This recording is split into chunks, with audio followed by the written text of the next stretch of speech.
Hey, welcome back to another episode of Parker's Pensées. This is a podcast where we explore thoughts in philosophy, theology, nature, and life. I love thinking about cool stuff, so come think with me.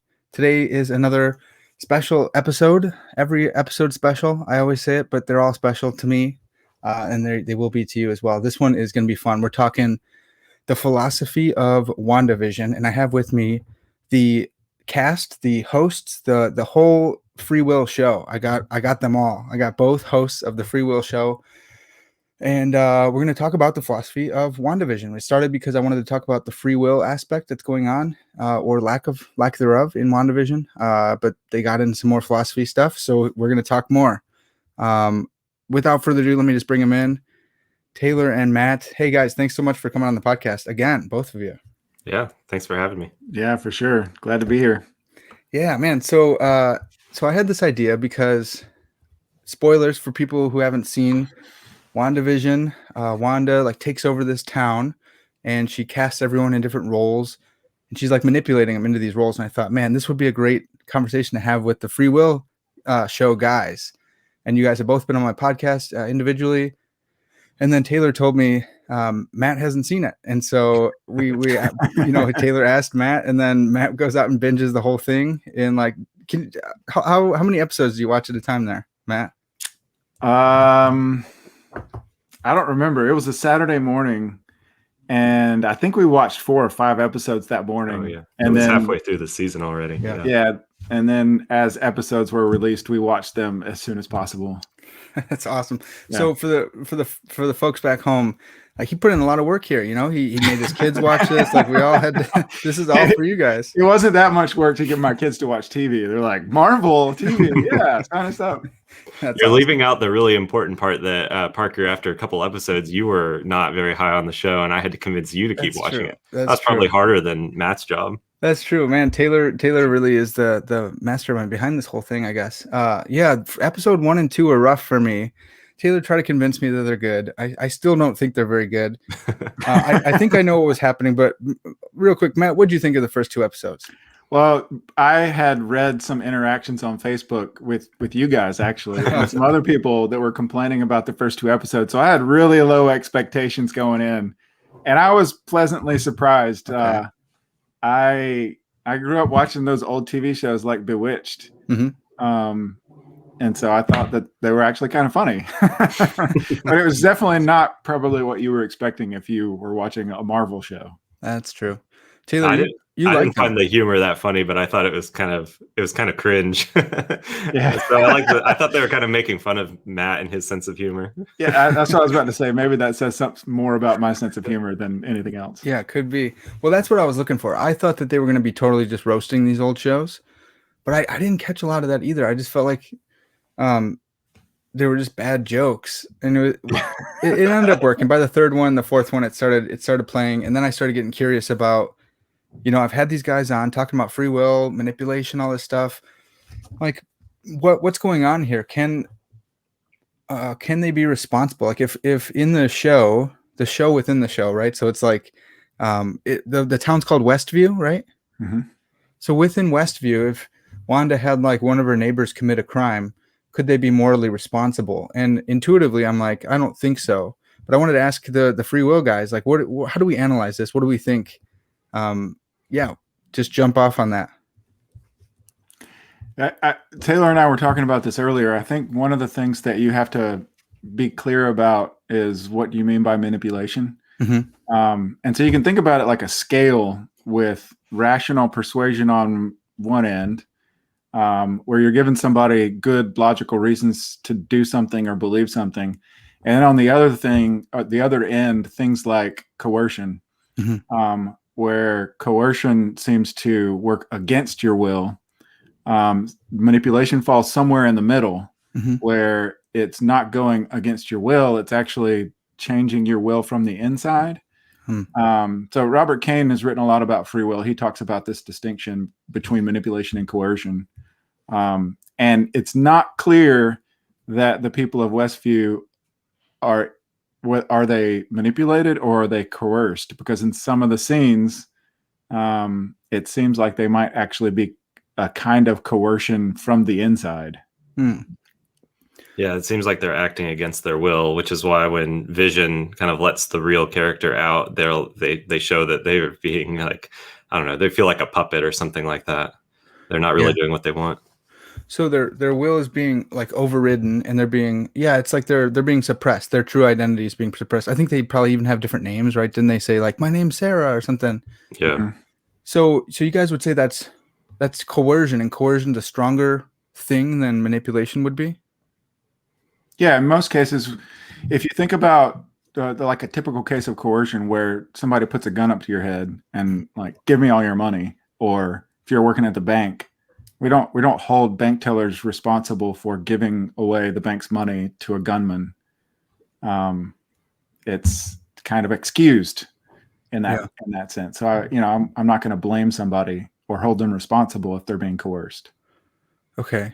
So how about if that bank robber comes in and the guy, whatever, I'm trying to think of a good case here. How about if that bank robber, instead of going in with a gun, says like, I have your kid hostage, and if you don't delete a bunch of this money out of this account and then slip it to me out the back door, then I'm going to kill your kid or something terrible.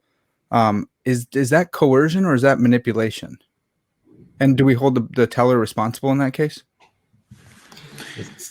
Seems like ahead, it seems like coercion to me. Okay. It's something external to your will, making one option way more attractive than it would have been initially. So like you wouldn't want to give the money away, but when the alternative to that is your kid getting hurt or killed, then now the option of giving the money away looks pretty good by comparison. So maybe it's worth having like a, I don't know, clean case of manipulation to contrast that with. Let's do it. My favorite case is from someone who was Matt's advisor, my advisor for my master's, Al Mealy. It's the case of Anne and Beth. So Anne and Beth are both academics. I guess they're both philosophers. Anne is incredibly industrious. She works, 80 hours a week. She's constantly cranking out publications. She's a great teacher, all that. Beth is a good teacher. She does some research, but she has a lot of hobbies. She spends her time on other things besides her work. But their dean wants Beth to be more like Anne. And so what he does is he hires a team of neuroscientists and psychologists to go and tinker with Beth's brain while she's asleep without her knowing. And so the result is they take basically the psychological profile of Anne and copy that and paste it in Beth. So the next morning, Beth has no idea what's happened, but she wakes up really wanting to go to work, really wanting to spend extra time at work. And, she'll stay later than she normally would, thanks to her new psychological profile. Now, when she does this activity, like staying late at work to review an extra paper or something like that, she's doing it willingly, but it's because her will has been affected by the neuroscientists and psychologists who've tinkered with her. So that's a case where she's been manipulated covertly to have a new kind of character or value profile. Okay. So there's this distinction that I picked up. I think, this is from Guillaume Bignon, and he talks about he parses manipulation as influencing manipulation and overriding manipulation. I don't know if this is original to him. Have you guys ever heard this before? Maybe it's not original to him. I think it's tracking what people have been saying in the literature, but he might have made up those terms. Okay, given those names to it. Yeah. So I've been thinking about. I watched that episode with Guillaume, and I think what it might track is actually the way manipulation is used in different fields of study. So in the free will literature, we talk about manipulation in a way, and also in the ethics manipulation in the ethics literature, they talk about manipulation in a slightly different way. So like in bioethics and applied ethics, there's a lot of literature about manipulation. And I think it actually might track with what Guillaume's talking about, with whether the manipulation will guarantee the behavior, or if it's just kind of like a nudge or some kind of influence that's less than a guarantee. Yeah. So that sounds great. So the influencing manipulation might track with the ethics view, where you are coerced. It's so hard. All the terms are so loaded, but it's that's the teller being blackmailed or threatening note, and you are still going through the victim's mind, you're still like presenting a reason to them, but it's not an argument. It's like a force of threat or something like that. Whereas the overriding manipulation is what I think of with like, Taylor, the case you brought up from Mealy, or the evil scientist putting a chip in your brain. Does that make sense? Does that sound right? Mm-hmm. Okay. Yeah, I think even in the applied ethics literature and in the literature on nudges, it need not be a threat, a coercive threat that counts as the manipulation. It could even be something as simple as an influence from advertising or something like that. Okay. But what's interesting is in the free will literature, people usually set those cases aside and they do they talk about the overriding covert cases of manipulation. Yeah. Yeah. Like the Ann Beth case. Yeah. Yeah. Okay. So we got a little bit better grasp on manipulation right now. So just again, to go back to WandaVision, coercion to me, I don't know, like the technical, this is the first time I'm kind of hearing that from you guys.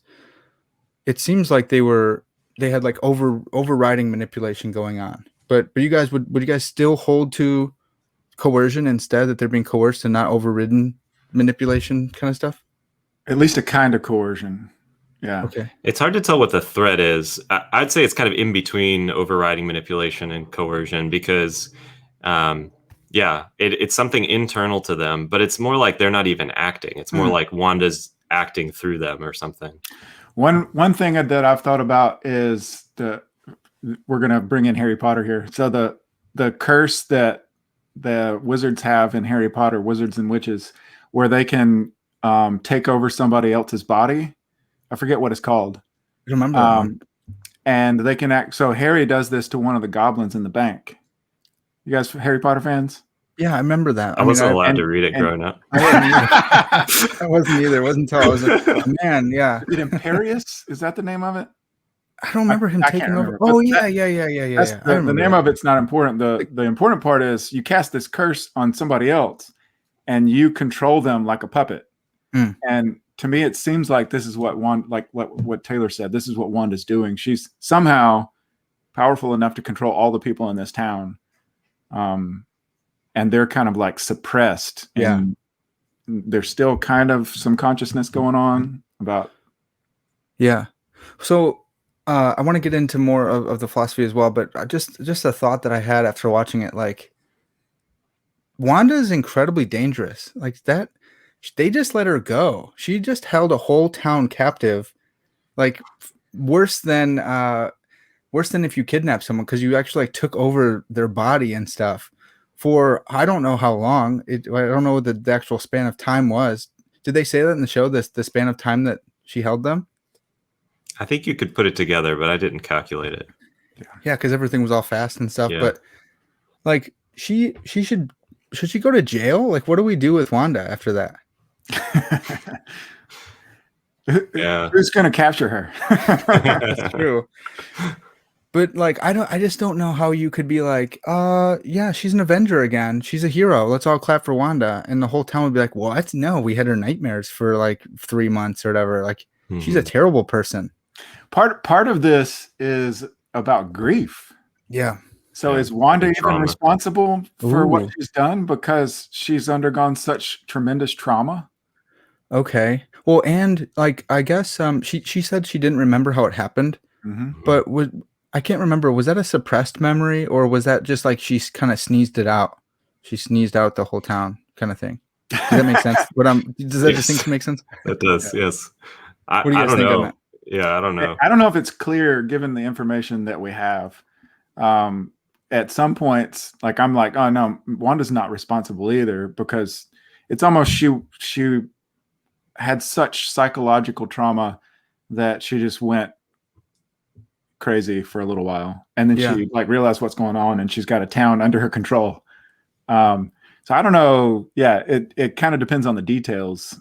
If we were to be able to get more details, whether or not what exactly is going on. Yeah, she like realized at the end, and it seemed like she still didn't want to let them go though. Did you guys catch that, or did you feel like there was more to it than that? It seemed like they were trying to give her a choice between her kids, these kids that she's created in the world, and letting everybody go. Yeah. So she created like this little pocket universe. And okay, here's something too. Maybe I just didn't pay attention enough, but she had Agatha like trapped she turned her world into a hex or a ruin, right? The runes, yeah. Now it's her ruins, and then so she's got Agatha trapped in there. But then like everything went away. So where's Agatha at?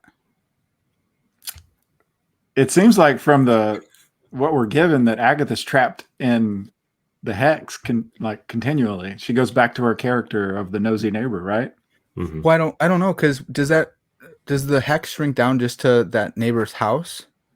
You know what I mean? Because like the rest of it's all gone.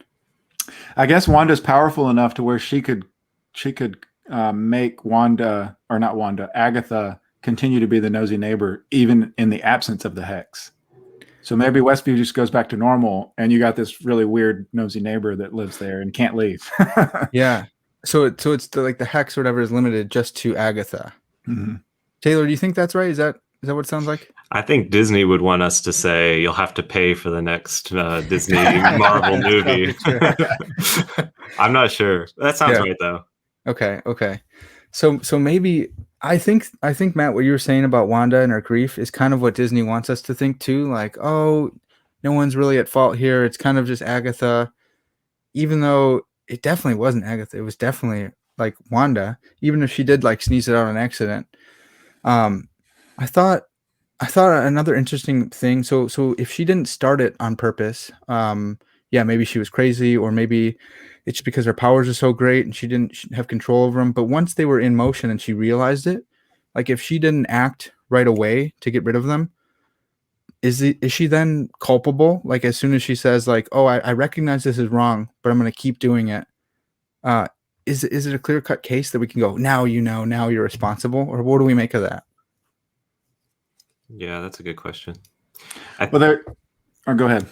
I think there's still a question about whether she could be responsible for the sneezing out of the hex. Yeah. And it seems like not, but she could be responsible for letting it stay in place. Although I guess we're led to believe that later in the season, once she's aware of what's gone on, it's a very hard choice for her. And so she might be exculpated, given that she'd have to choose between like Vision, her kids, and the town. Yeah, typically there's two main conditions for responsibility in the literature. One of them is about control, and the other one is about knowledge or belief. And once she gains knowledge about what she's done, that's only part of it. Right. And so I think what Taylor was bringing up is the control part. If you've got like such overwhelming psychological reasons, like with her family that she's created, that are keeping her from stopping the hex, maybe she doesn't have the right kind of control. Because there are some cases that people in the literature that people think exculpate, is that the right word? Mm-hmm. I think so. Get people off of the blame, because it's such a hard choice. Like when you have to make a choice between two what seem like really bad options to the person who's making the choice. Yeah. I did not expect this to happen. You guys are like defending Wanda, and now you're changing my mind. That's crazy. I didn't see it. I didn't see it this way at all. I was like, dude, someone's gonna put a bullet in Wanda because she's crazy dangerous. But I'm still kind of thinking that because I'm just like a sicko. I need some more sanctification. But for some people who aren't responsible, sometimes we still need to quarantine either ourselves from them or them from society. Right. And I guess the question is that possible with Wanda to? Oh yeah. Well, imagine quarantine her. Yeah. Imagine it is. That's a tricky one because that's like, it's like punishing someone without like desert, right? It's like she didn't deserve it. It's just like, it's like a utilitarian principle or something. Like society would be better if she was locked up, and that's probably not great either. So I don't know what to do with Wanda. Like say like one of the Avengers can figure it out. I know like Batman in the DC universe had like a backdoor on everyone. He knew how to take down all the rest of the Justice League. And I kind of feel like Tony Stark would have that in place. He had like the Hulk Smasher, the Hulk Buster or whatever. Like he probably had like the Wanda Buster or something. Someone's going to find the notes and they can figure out how to take her down. What what do you guys think should happen with Wanda? Like, just you guys have wrecked my mind about the dessert and stuff. Just what do you guys think, though? Do you think she deserves to be punished? Do you think she should go to jail even if she is innocent or isn't rightly punished? What do you guys think? I want to hear from both of you. Well, as far as practical, I've been watching The Flash with my son, and they've got special little compartments in their universe that take away people's powers. So we'd have to get the Flash to be able to get Wanda into one of those little compartments. Yeah. Nice. Well, they don't even have bathrooms in those compartments. I know. Don't think too much about it. Yeah. Yeah. That's great. So would, like, Matt, would you, if you could stick the Flash on or whatever, like, would you put her in one of those chambers? Yeah, that's a good question. I don't know. I'm going to cop out. It seems to me like she's not culpable for what she's done, and so we shouldn't punish her. And it also seems like at the end of the series that she's no longer a threat. If you were worried about that, I would say, yes, use the Flash or whatever to quarantine her. But I would say you can't just do that. We'd have to give her therapy to help her through, what gave rise to this problem in the first place. Yeah. So for me, like, I'm just realizing now that I'm like the villain character. I'm like the old army guy who's like, no, we can't risk it. There's too many lives at stake. We got to get her. And I don't like that. I don't like that that's me, but I'm becoming that person. At least you know that that's bad to be like that guy. Yeah. He was the flattest character in WandaVision. Actually, I almost gave up on the show because his character was so bad. Oh, yeah. Not because he was evil. The character was written very badly and acted kind of badly. This is the new head of S.W.O.R.D. Yeah, is it Hayworth? Is that his name? That sounds right. Yeah, he was just kind of fill in the blank, like, stereotype. And then just randomly someone pointed out on Facebook, one of my friends was like, yeah, why is he just all of a sudden shooting at kids? Like, how does that make any sense? I guess maybe he thought they weren't real or something. That's another question actually to ask you guys. So I wanted to start this because you guys are the free will show, and I was really interested in the manipulation stuff. But you guys are also professors of philosophy, so we could go to other places, which is really fun. What's what's the ontology of those kids? Like, are they persons, you think? Like, do they have rights? What do you make of Wanda's kids? Do they exist independently of her? I don't even really know what we're supposed to think about the kids in the show.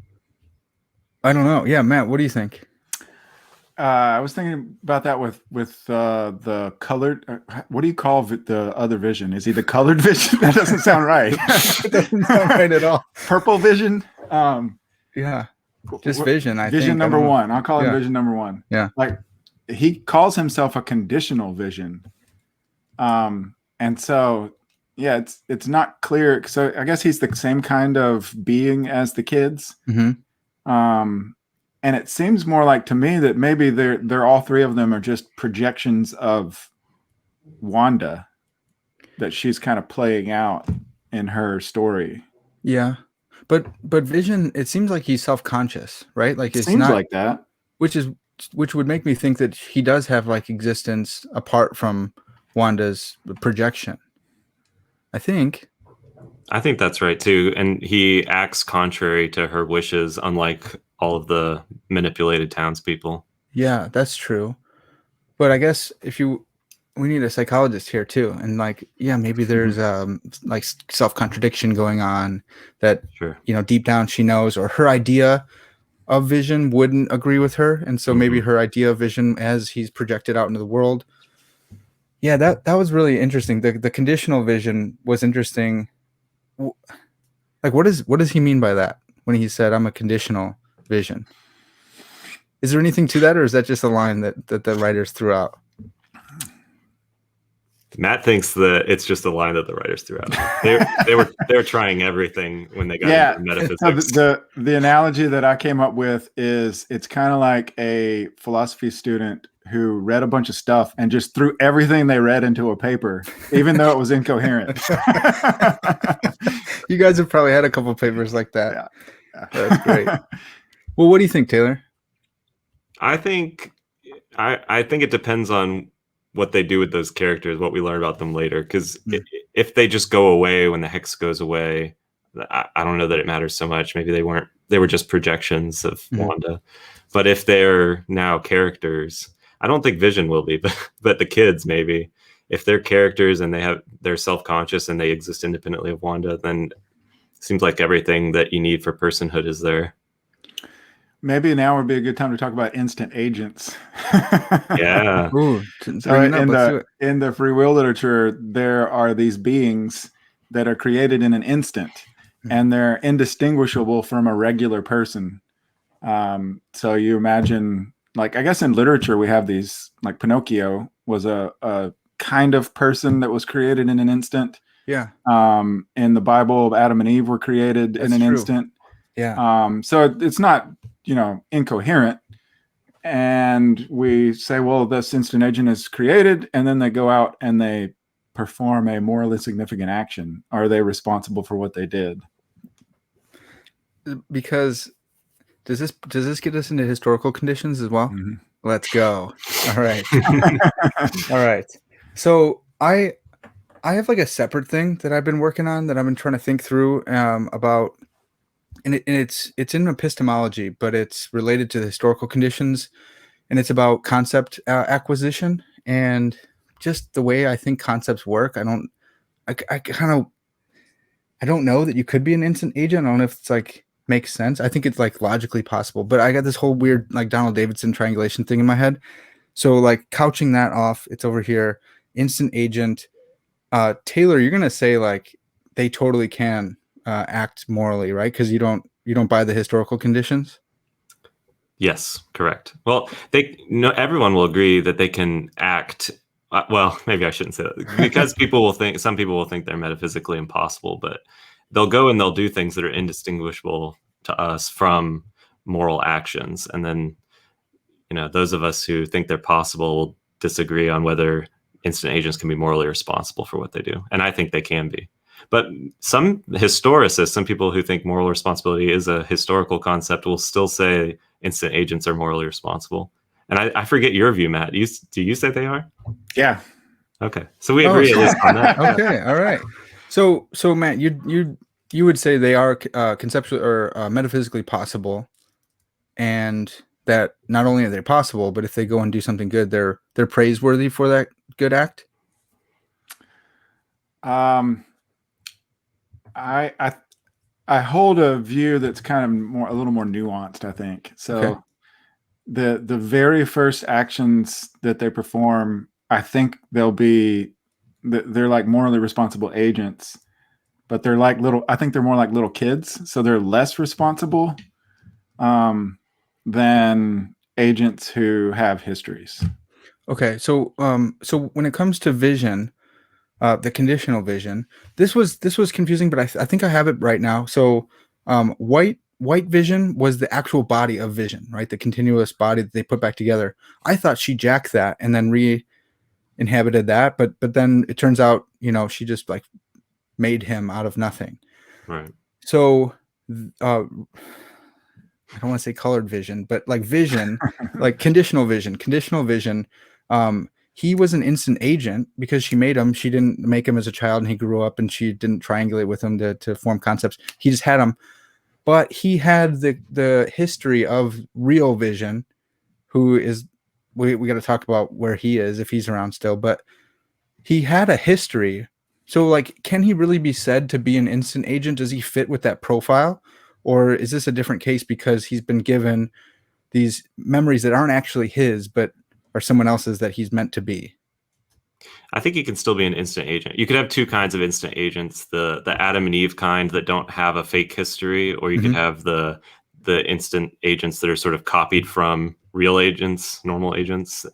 So they think they have a history that they in fact lack.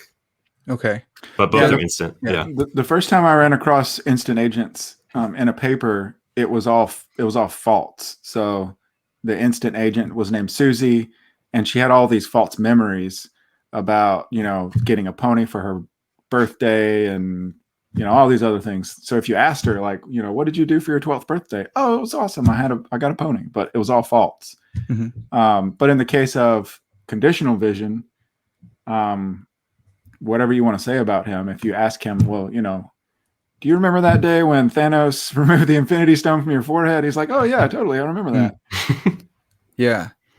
Oh yeah. Okay. So Vision's kind of both of those, right? Like because he was created by Tony Stark. But before that he was Jarvis, right? Yeah. But then that's weird. So Vision as like Qua Vision, he was an instant agent though. Yeah. No, I don't know, because he had the Jarvis memories too. I don't know, man. This is weird.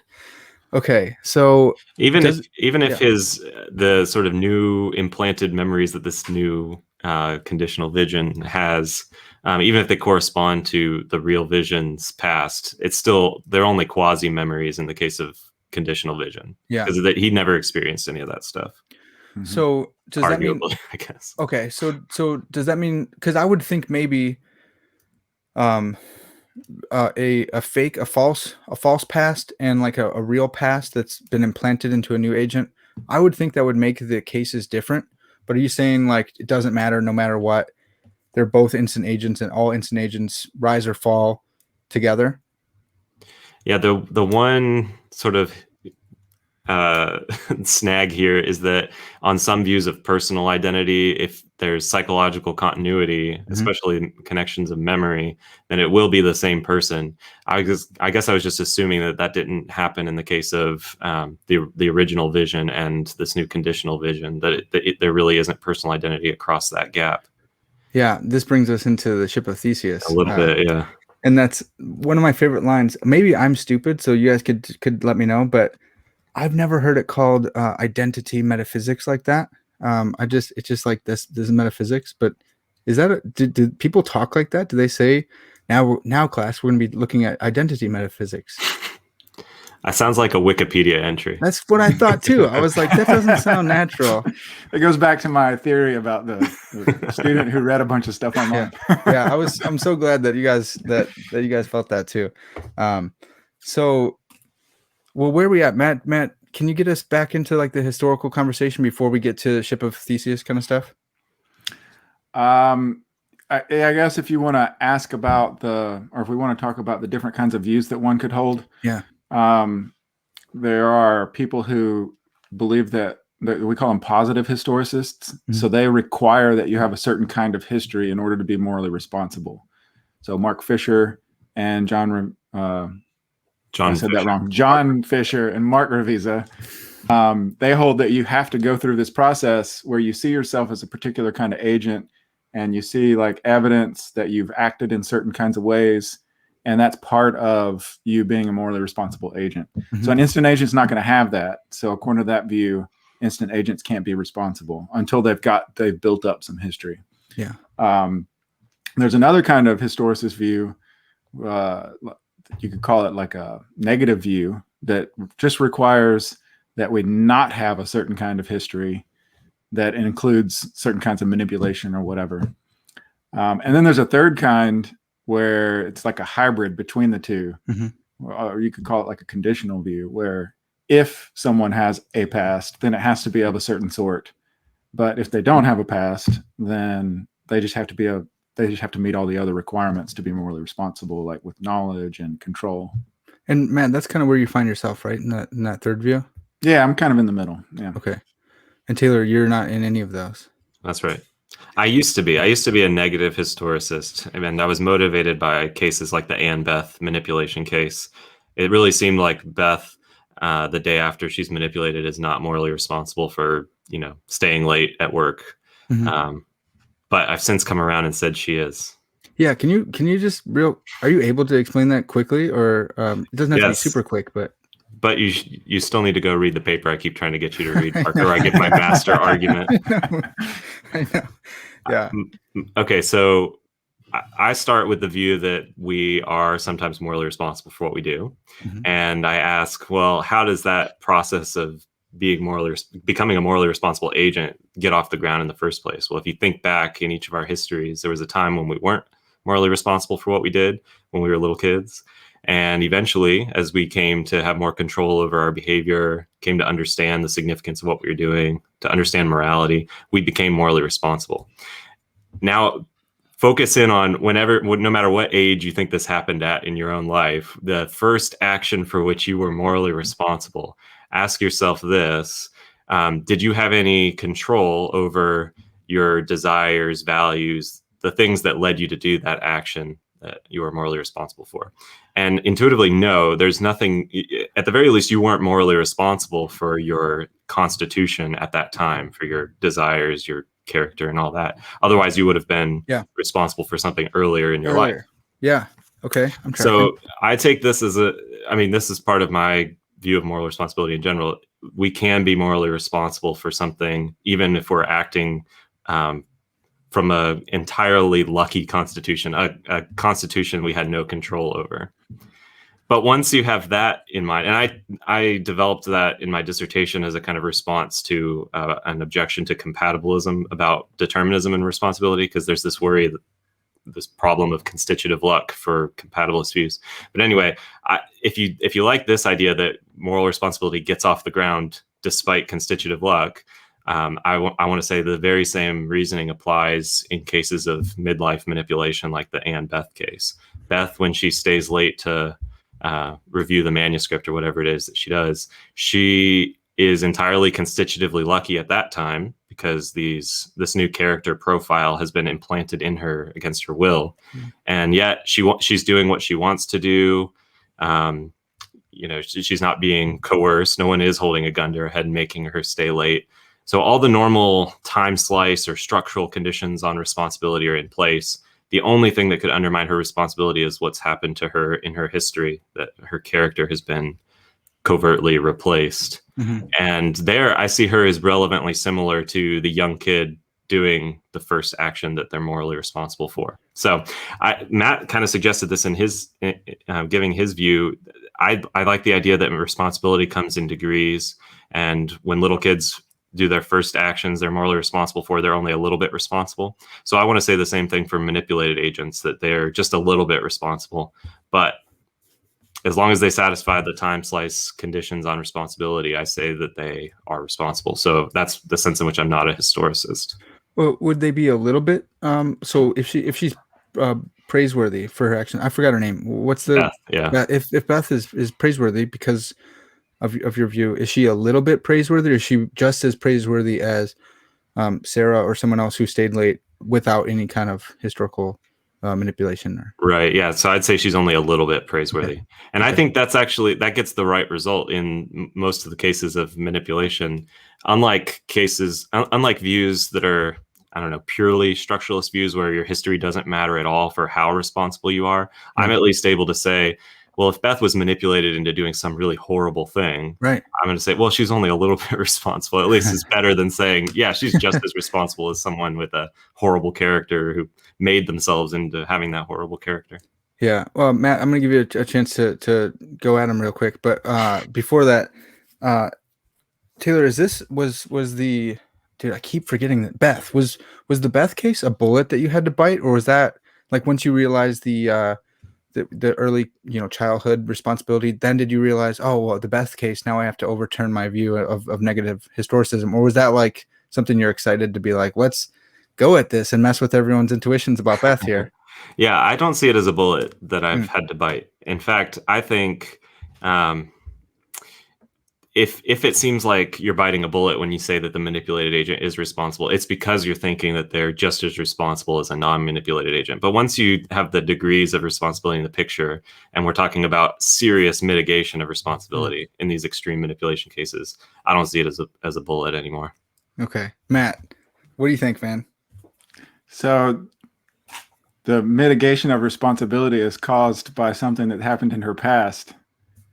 So Taylor, I'm sorry, but you're historicist too. I want to have my cake and eat it too. I want to be. I'm a history sensitive structuralist. I think that's what I use in the term I use in my paper.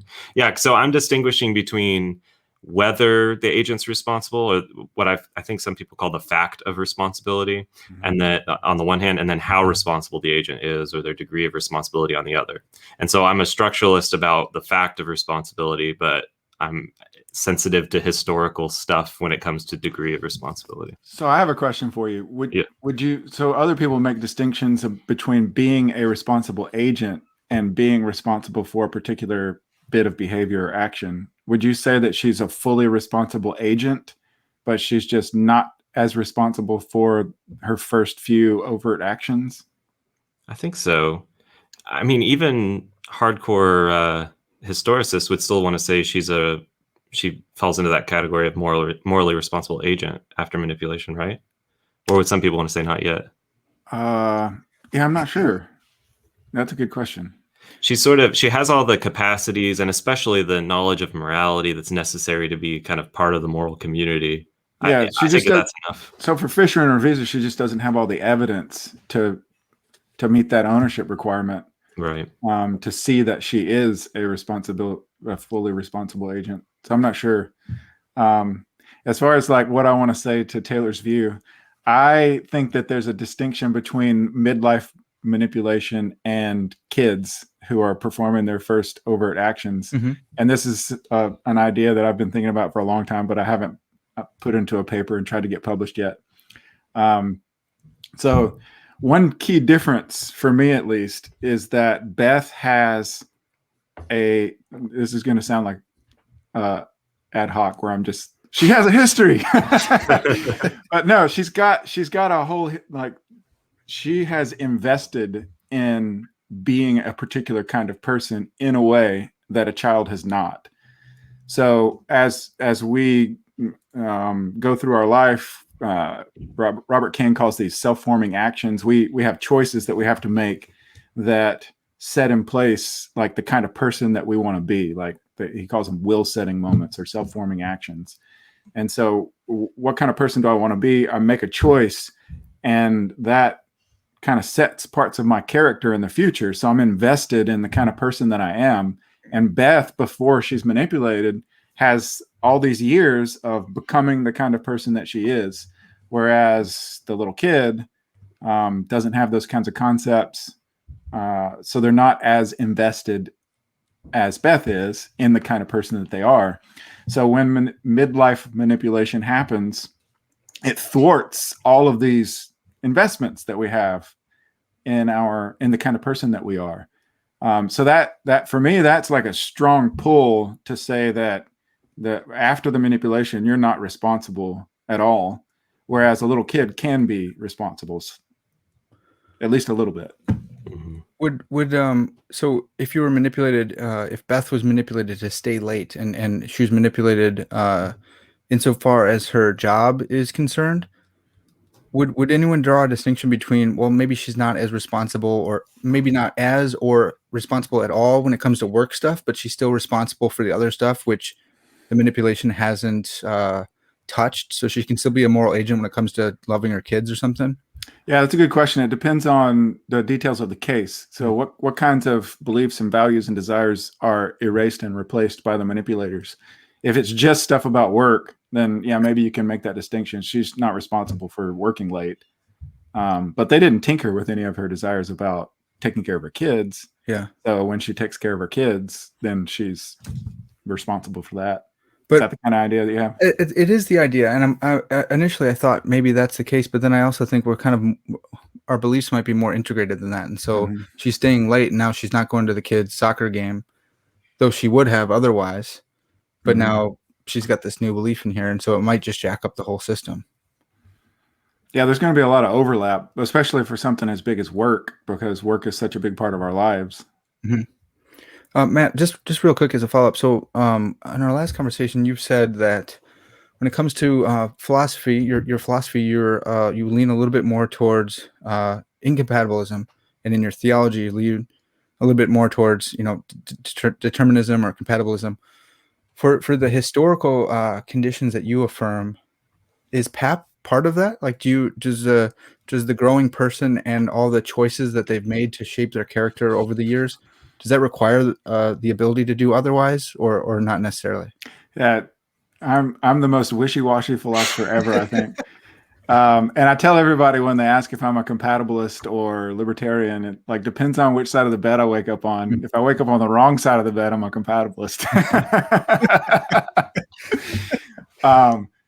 I was for a while. I was convinced that Pap was false by Frankfurt cases, but I've read some recent stuff on the Frankfurt cases, and I'm not sure. So Taylor Can't read that stuff. Don't I know. Like Taylor and I have friends that publish this kinds of stuff on whether or not Pap actually is falsified by Frankfurt cases. And I don't know how many of the details you want to go into this, but the arguments are, at least if they're not convincing, they're like making me take a step back and is Pap really false? I'm not sure. It's only because you woke up on the wrong side of the bed. Yeah. I don't know how much detail we can go into without Taylor losing it. So that's right. I'm gonna have to sign off. Yeah. Okay. So when it comes to the historical case, I wanted to bring it back to WandaVision a little bit. So Wanda does this thing where she goes like this behind your head, and you get like a dream or a vision of something. She does this to Tony Stark, and she like shows him the future. He wouldn't act the way he did if it weren't for her doing that. And I'm not really sure what's going on there. If like her power is literally showing him a future or the future, or it's we got Molinism going on or something. I don't really know what's going on there, but I know if she didn't do that to him and like put him in that trance, then he's not trying to put a metal suit around the world, right? He's not creating the robot, the bad robot. Do you guys remember that name? Who is the Ultron? He's not creating Ultron, who's then creating Vision and the whole process. Does that have? Can we bring that into the historical consideration? So, like, I think Taylor would say, like, if that is manipulation, which I think it kind of is, if she manipulated him, then he's still like more a little bit morally responsible for all the good or the bad that he's done. And Matt, would you say like no, because that wasn't part of his history without an agent like acting unnaturally? What do you think about I cannot remember the scene that you're talking about. But for me, whether or not manipulation undermines moral responsibility depends on the details of the case. Mm-hmm. So I think that free will and moral responsibility is compatible with some kinds of manipulation. Okay. Yeah. So I don't remember that scene. I'm sorry. No worries. It's from one of the movies. It's in there somewhere. Yeah. Probably Age of Ultron, I think. Right. Yeah. I forget the details from that scene too, but if she's just giving him information, even if it leads to him making a certain decision, it could just be rational persuasion or something that wouldn't count as manipulation. But if she's like making him have a desire, right, or she tinkers with his feelings or something. Yeah, because that's actually a really good way to think about what you should do in a case where you're undecided. Is think about how this is going to play out in the future. Right. So that's what people should do. Yeah. Maybe she's helping him. Right, but if she tainted the vision, the picture, she tainted his emotions about the picture, that would be a case of manipulation or coercion. Yeah, it's hard to say when you just see what is she actually doing in his head? I don't know. Right. Yeah. Okay. Your emotions can be played with without your responsibility being undermined. See, that's weird to me, man. That seems so weird. Like, it seems like if it's not your natural reaction, like if someone made me slightly more irritable. But is it your natural reaction? Wait, hold on. If someone did this behind my head and just made me more irritable that day, and then I go home and I kick my dog, and I wouldn't kick my dog if I had like, I don't know degrees. I don't know if we have measurements of irritability, but like if I was 2 irritable degrees less, I wouldn't have kicked my dog. But freaking Wanda did this to my head, and I was 2 above the normal that I would have been in the counterfactual world. And you guys, would I be morally responsible for that? Well, here's another question. Suppose that you gave up coffee for 2 weeks, and it led you to be 2 steps more irritable, and then you go home and kick your dog. So why did I give up the coffee? Because I believe the question of the case, all them, If I chose to give up coffee, then everything that follows from that choice that's on me, right? So what if you didn't choose it? What if there just wasn't any more coffee? Oh, okay. Then that's probably me too, because I put myself in this position to be dependent on coffee, such that if I don't have it, I'm irritable. There's all this literature in psychology about how our decisions are partly up to circumstantial factors, like whether you smell fresh cookies when someone asks you for a donation or that sort of thing. Yeah. And I worry that saying that we aren't responsible when anything kind of tugs at our emotions is going to take us to the conclusion that we're actually not responsible for very much of what we do, because we're constantly affected by these external conditions. Damn. Yeah, there's a really interesting view of free will called the real self view. And I guess one question would be, well, is Wanda like changing who you are, or is she just removing some barriers to you acting according to your real self? Because we kind of build up like personas because we know it's appropriate to act in certain ways in certain situations, and we don't act the way our real self really wants to act. So I guess that one answer to the question would be, well, it depends on the details of the case, like philosophers always want to say. But I tend to think of it like, if in cases of irritability, that's actually me acting in ways that I normally am able to suppress because I know it's not appropriate. Yeah. Does that make sense? Yeah, it does. That view, I'm vaguely familiar with it from like a couple years back, but I always think like, I don't know, you're kind of historically situated, and it kind of depends. I don't know that there is like a real you, and whatever. You're not like saying that you're a proponent. Maybe you are or not, probably not, but like, right, it's depending on the situation. Like if I were, the real me is going to act how the situation warrants, I guess, like, I don't know. I maybe I need to look into that more and get a real view person on here. I don't know. Can we jump into Ship of Theseus stuff? You'll just have to take my word for it that there is a response to Matt's objection to my view. Well, you can give it. I need to publish it so then Taylor can write a response to me. That's right. This is a really good response. Yeah. I don't want to be responsible for ripping apart the Free Will Show on air. Like, I don't want that to be my legacy to the world here. Taylor, if you want, you can jump into a response. We should go into the Ship of Theseus. Okay, let's do it. So, this was cool. I saw it on Twitter first. I think Jared Oliphant was like, yeah, they brought up the Ship of Theseus, representation matters, kind of thing, joking about philosophy.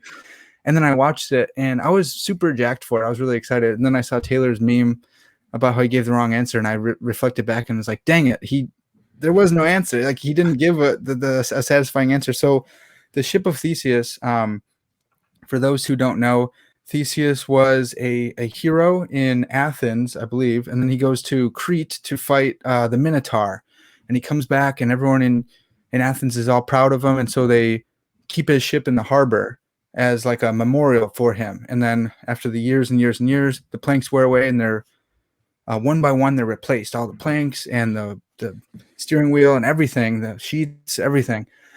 And then the question is that still the Ship of Theseus? And there's two different ways that I've seen this, going through like SCP articles and stuff. And I want to consider both of them, and then we'll talk about Vision's understanding and stuff. But one is that the ship is in the harbor and it's gradually reconstituted. I think that case is a little bit easier to answer than like this other case of the ship on the journey. So on his journey, Theseus's journey to Crete, he goes through all these repairs, and gradually all the planks are sloughed off and they add a new one. But it's still Theseus who's manning the ship. And it's like, is that still Theseus' ship, even though it's completely comprised of different parts from when it left and came back? There's like an ownership thing. So first, let's go. Taylor, can you tell us like what was the point of the Ship of Theseus in WandaVision? Well, as you suggested earlier, all of the original Vision's parts were kept around by Sword and put back together into White Vision. And so now at the end of this series, we've got, we'll call him Conditional Vision, who's in color, and we have White Vision.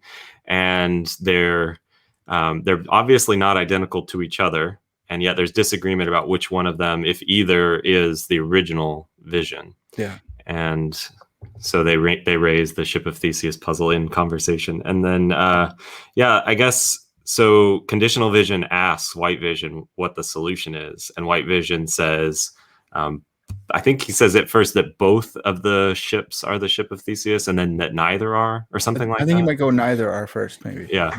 Anyway, he contradicts himself. But then he seems to suggest that conditional vision has to be the real vision because he believes himself to be the real vision. Mm-hmm. And then conditional vision says, I don't believe that anymore. And then he gives white vision the memories of the original vision. And then white vision says, I'm vision. And I guess he seems to suggest that he really is because he believes himself to be. Mm-hmm. Yeah. So like when I didn't really pay attention the first time I watched it. I was just too like geeked up about it. I was like, this is actually pretty epic. He's got like the voice. He's talking about identity metaphysics, and that was kind of cool. and then when I saw your meme, it's the dude who's like excited, and then he's like, oh, shocked. Yeah. And he's shocked at the wrong answer. And I thought, oh wait, I think that might be like a dialethian answer. I think he's saying to like a literal contradiction that neither are and both are. What do you guys think? Right? What do you guys think now? Like Matt, Taylor, what do you guys think the answer he's giving? Does he give an answer? We're shrugging our shoulders Yeah. for those listening to the podcast. I mean, at the end, it seems like maybe we do have an answer because white vision says I'm vision and then flies off. But the way that we got there just seemed like I expected more from a supercomputer that's supposed to be smarter than people. Yeah, that's right. Like, yeah, more clear cut reasoning to get to the answer, I guess. Yeah. Part of the problem is they use the Ship of Theseus, which is an inanimate object, to talk about the metaphysics of change, like personal identity over time. And it doesn't exactly have a good correspondence to the Ship of Theseus because the Ship of Theseus is not a living thing or a conscious thing. Yeah. And so it seems like most philosophers, at least, I think, will agree that the conditions for what makes a person the same over time is going to be different than the conditions that what makes a inanimate object the same over time. Yeah. And if you took the intro to philosophy class here at TIU, where I was a GA and taught on puzzles, do not listen to Matt because I use this example for identity over time. And now I feel terrible for doing that. No, it's a good warm up. It's a good warm up. That's how it works. Now I want to bring that up with you guys too, because you're Christians. There's a separate problem I want to bring up about identity over time. But real quick, Taylor, what are your thoughts, man? What was there a final solution given, a final answer given by white vision? Yeah, I think white vision doesn't know what to say about the original Ship of Theseus puzzle, which is why he says neither and then both. I think the writers are trying to tell us even the supercomputer can't solve this puzzle, which is good for me as a philosopher. I mean, AI can't take my job, right. It looks like. Yeah, amen, dude. So, or at least he didn't read like Mark Sainsbury's paradoxes or something like that. Yeah, right. He wasn't up to snuff yet. Right. Yeah. So I think what they do is they conflate the Ship of Theseus with the question of personal identity and then take a bizarre answer where believing yourself to be an earlier person makes you that person. Yeah. Yeah, that was pretty weird. That was pretty weird. So that getting into like personal identity stuff, when I taught this class, I'm just looking at my notes right now, and there's a memory theory of personal identity and like a body theory of personal identity. There's probably a bunch more, but those are just two that I grabbed from SEP, which is like the philosopher's Bible there. So the body theory, I wonder if vision is taking the body theory that like I am like conditional visions seem like he thought white vision was the real vision because he had the body of vision. But white vision had but he also had like the memory theory of personal identity because he zaps his memories back and then he's like, oh, I'm vision. So which one did we go with? Is it both, do you think? Well, in ordinary cases of personal identity over time, when it's not a weird philosopher's thought experiment, or even a Freaky Friday science fiction case, we have bodily continuity and memory or psychological continuity. And so the question is, in cases where those come apart, which way are our intuitions pulled?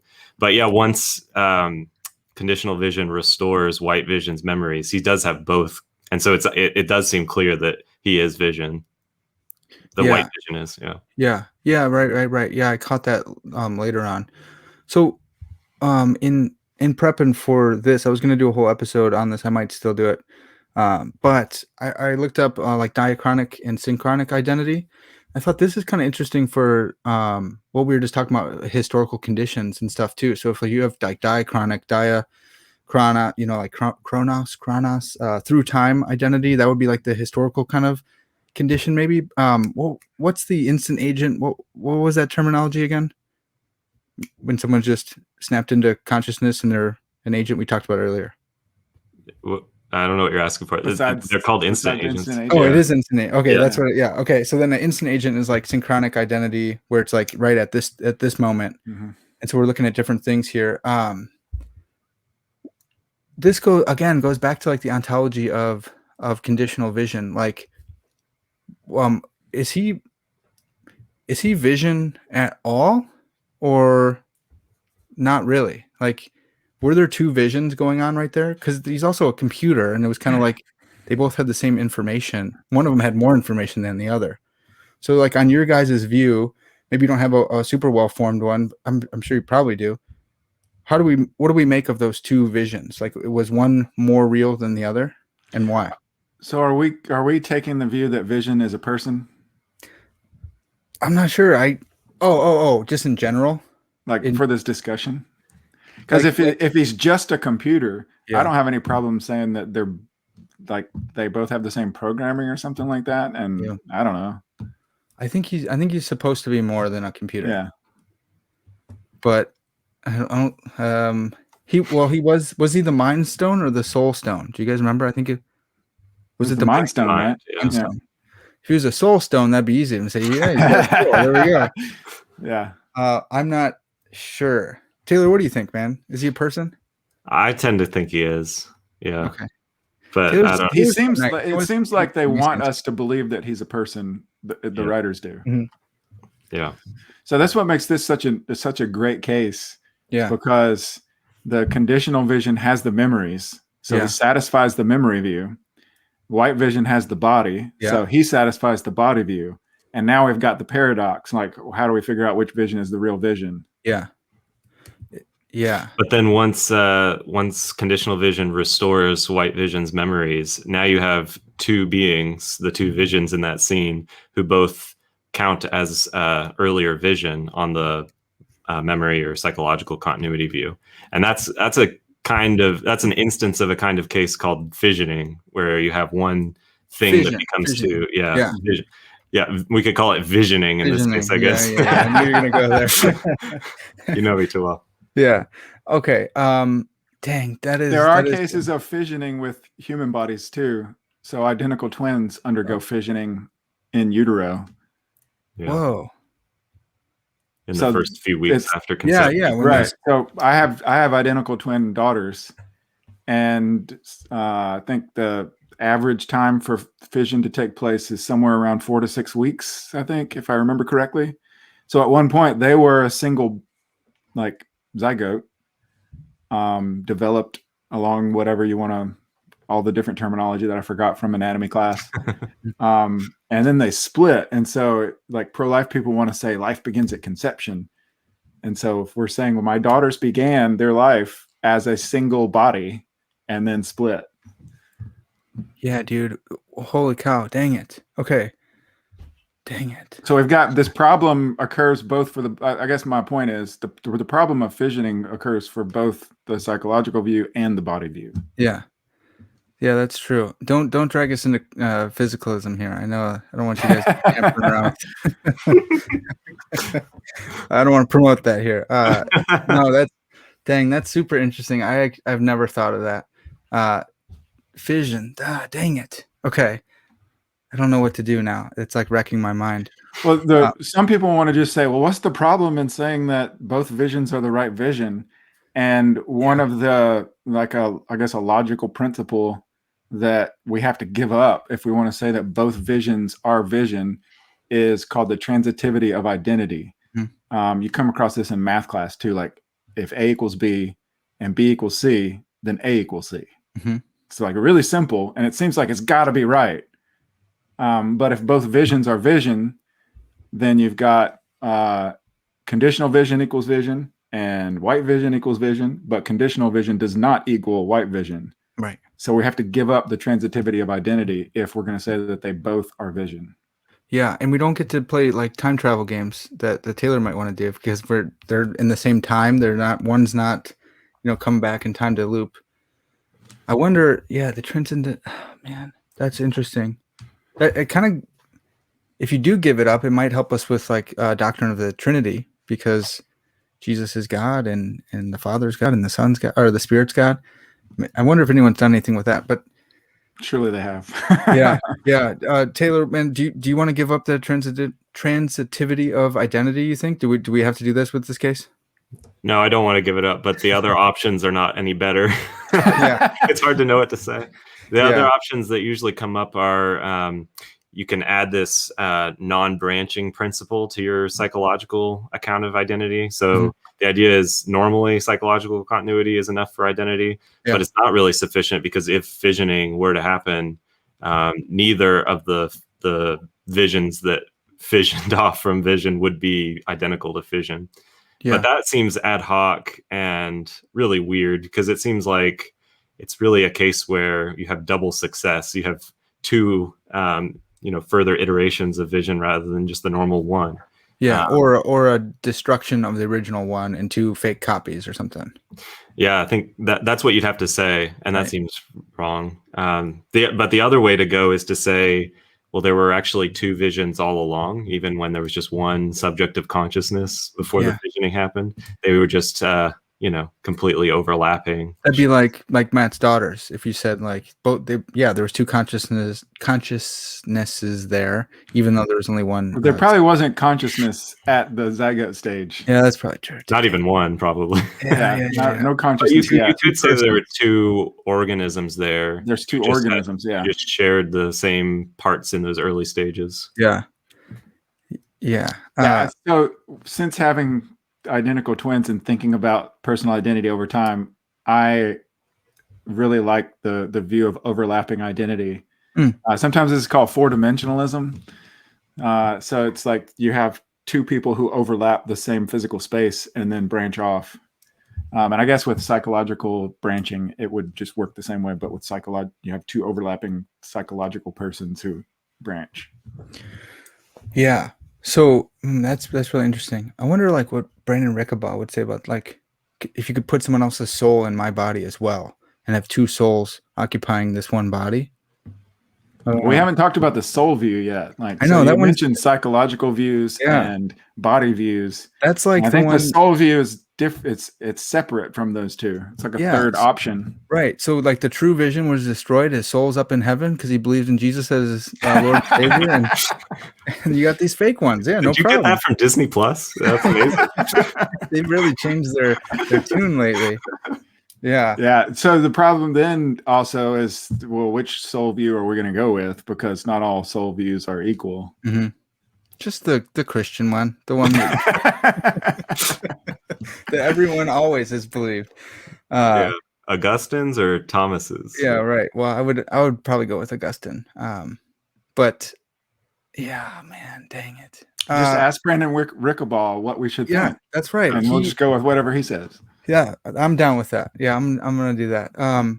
Real quick before we got to go here. I'm gonna go back to these two cases of the Ship of Theseus. So I'll give my answer, and then maybe we can hear from you guys too. I think the ship in the harbor, the way you complicate this case is to say like, okay, the ship was in the harbor, and over like 100 years it started warping, and so they changed out all the pieces. But some nostalgic historian loves Theseus, and he collected all the parts all along and put it in a museum. So now you have two ships here, one that has been gradually replaced. All the pieces have been gradually replaced, still in the harbor. The other one's in the museum, and he says, no, this is the true ship, come, and he's charging $5. $5 to come see it.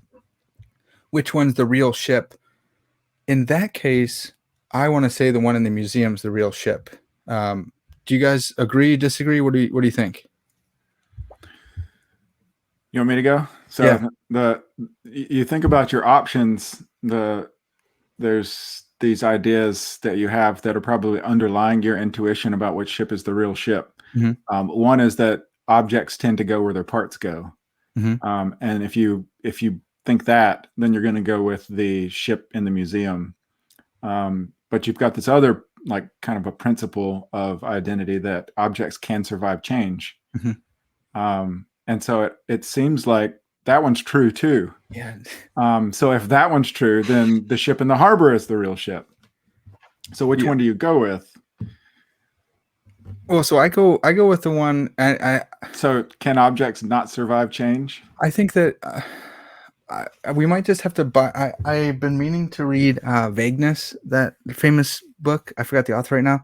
And there's like a Sorites paradox of like, at what point does it stop becoming the Ship of Theseus? Is it 51%? And there's somewhere in there, I might just bite the bullet and go like, yeah, dude, eventually, 75% of the original pieces are over here in this dude's basement or in the museum.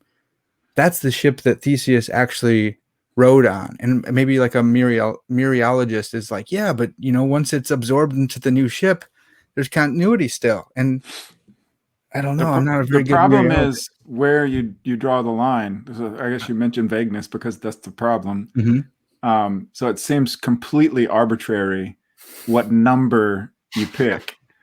So objects can survive a little bit of change, but once you get to 52.5%, then it's no longer the same object. See, I like being on the other side of this. Like with my students, I was able to just mess with them and poke holes in everything that they believed.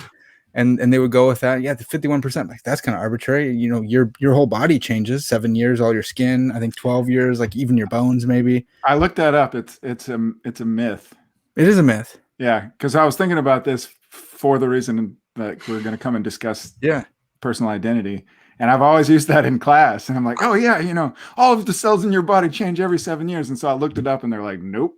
It's like 15 though, right? You have neural cells that never get replaced. I've heard that. It's just a really tiny subset, though. You change way more than 51% all your other of your cells. But neural cells seem really important. Yeah, but it's all the cells in your pineal gland. That's the important one. Is that what Brandon told you? That's right. Okay, so Matt, you're not going to give us an answer. Which one do you think is? Are you gonna do you have an opinion on which one is the true ship? I don't know. Yeah, okay. This problem is hard, and all of the answers seem completely crazy. Yeah. Does it at least depend on which side of the bed you wake up on? No. In this case, no. No. Yeah. Okay. Taylor, what do you think, man? I just think that there's that the ship doesn't survive into either of the possible ships. I think it doesn't survive any change. So one screw of the original ship gets replaced. New ship. I might even be okay with saying there's not really such a thing as the Ship of Theseus. There's just a bunch of parts arranged Ship of Theseus wise. Yeah, dude. I think I'm trying to coerce Sainsbury to come on and talk about paradoxes. I think that's what he might say. I think he says ships are vague. It's just a vague thing, and we have this kind of weird view. But when you try to analyze it further, you get all these problems because it's a vague thing. And maybe I don't know if that extends to all material objects though. Like then, I'm vague. I am sympathetic to that view when it comes to non-living objects. Okay. So this was Locke's view, and Peter Van Inwagen defends this view too. That ordinary material objects they're just collections of parts, and maybe we say that they are objects because it's useful to name them certain things. But they're aggregates. They're just not aggregates. There's wholes. no answer to the question of does this survive change, because there's no thing there to survive change. Which but when it comes to counterintuitive, right? That's like that's why I said all the answers are crazy. But when it comes to living things have something that keeps that unifies them through time. Yeah, like Locke said that they share in the same common life. Yeah. Does Peter Van Inwagen's view about consciousness, or is that Trent Merrick's? Merrick's. Merrick's, yeah. So Trenton Merrick's view, defends a kind of view like this too. where it's not the life, it's the consciousness that unifies objects over time, or living things over time. Yeah, which is interesting too, because like you're unconscious for a while when you sleep and stuff, but maybe I'm sure he's more nuanced than that, where it's like that's why I always found the soul view most satisfying, because it's like, yeah, I'm unconscious for a while and I don't like cease to exist, and I still continue even though I'm not experiencing anything. There's nothing that it's like to be me maybe at that moment, but like my soul's still here. And I think it's a super easy cop out for a Christian. That's a soul, dude. Just go with it. I want to ask real quick about this the second case. So Theseus goes out to Crete. He's going to fight the Minotaur, but whatever reason he used crappy planks or something, he had to keep replacing them. They keep sloughing off. But one of his biggest fans comes along with a rowboat behind him, collecting up all the pieces and reconstitutes the ship from the original ship. I think I kind of want to make it a tougher case, because now there's two ships of Theseus. Again, maybe the vagueness solves this already, but like, what if Theseus says, "Hey, that's my ship. Like, I bought all the pieces for that. I paid for that. That's mine." Is that Theseus? Does he have any right to that boat? Like, is that still his boat, the second one that was reconstituted off the original pieces? I think the answer will just depend on convention and how we divvy up material objects as property. But I think I think it's exactly the same as the first version of the case in terms of whether the object is one or the other. Okay, so you're the judge, Taylor, and you have to rule on this. And Theseus has a claim, and he's saying, "Yeah, I had to slough it off in my time of need or whatever, because I was, trying to go fight this Minotaur, but it's still my stuff. Like, you should still give that back to me. I got paid for that, and that's my ship, even though, I had to get rid of it." Like, you're the judge. Are you saying yes, that's give the man his ship back, or no, that's a new ship and it can go to your biggest fan? Yeah, I guess I don't know the laws, but probably if they're reasonable laws, I'm going to rule against Theseus in this case. Okay. He's throwing away all the parts. That's true. It's not like he's stored them in a locker for safekeeping. So it's finders keepers is the rule of the land. This kind of thing happens in the law all the time, because we have vague concepts that we have to deal with. Yeah. And so politicians, legislators who make law, they just arbitrarily say, well, this is where we're going to draw, like poverty, for instance. Poverty is a vague term. Where are we going to draw the line when it comes to who gets help from the government? Well, we're going to pick a number. Mm-hmm. And if you make more than this number that we pick, then you don't get as much help or any help. Mm-hmm. But so when we're talking about legal matters, I think we're going to have different answers to questions than when we're talking about metaphysics. Yeah. This is why we need philosopher kings like you guys to be ruling over us. No. That's why I'm asking you. Yeah, no. This was your audition, you guys. Well, I hope we failed. You did. Okay. So just real quick, to sum it all up, Taylor, you're saying that there is. Oh wait, dude, hold on. Okay, your view is interesting, because you said there is a continuity of visions. I want to say there isn't. I think I want to say the original vision kind of died, and there wasn't like a unity of consciousness over time, and so two different visions maybe. I think that's kind of what I'm going with. But you wanted to say there was a continuity, but then in the Ship of Theseus case, the ship doesn't even survive one screw being changed. Mm-hmm. Are you saying that because vision is a conscious being, maybe that's why he's relevantly dissimilar? Yeah. Well, it may be conscious, or maybe that he counts as a living thing. Okay. The case of machines is interesting. Even Locke, who kind of, I don't know, revolutionized identity metaphysics, if you want to use that terminology. Locke thought that machines were relevantly similar to lives. And I think, even if vision isn't conscious, he's going to be like a plant or something like that. And that there can be plant identity over time, on my view. There just can't be, inanimate object identity over time. Wait, I'm confused. Okay. So if vision is not conscious, if he's not like an organism, I guess, maybe he's like I don't know. I think a machine that works like vision does is relevantly similar to an organism, even if it's not organic. Yeah, maybe like a synthetic organism. Yeah. Okay. So he can be, because he is the way he is, and it's not special pleading. He is contiguous. He is Continuous. he's the same thing. Continuous. Continuous and contiguous. Okay, but Matt, you're saying like you just don't know here? Yeah, this is Awesome. This is good. We got to wrap it up because one of us got to go here. But this has been so great, you guys. The Free Will Show. Real quick, what's going on this season? Yeah, depending on when this airs, we'll probably have just released it Monday. I'm so excited about this. We're pumping it out quick.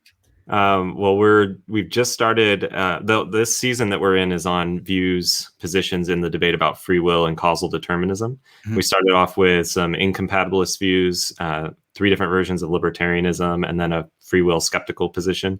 And we've just started covering different kinds of compatibilist views. So it's all about free will and determinism. The first season that we did was all about kind of basic issues in the free will debate. And now we're getting a little bit more into the nitty gritty with free will and determinism. Awesome, dude. It's so good. Your podcast is awesome. I love you, dudes. Thanks for coming on. Matt, any final words to leave the folks with? No. I didn't wake up on the right side of the bed, I guess. Yeah. Well, dudes, thanks so much for coming on and helping us think through WandaVision. Taylor, thanks for making us both watch it. It was fun. It turned out to be a pretty good time. You guys got to come back. I know it's going to happen. So everyone look out for more episodes with these two gents. That's going to have to do it for us now. This has been Parker's Pensées, and as always, all glory to God.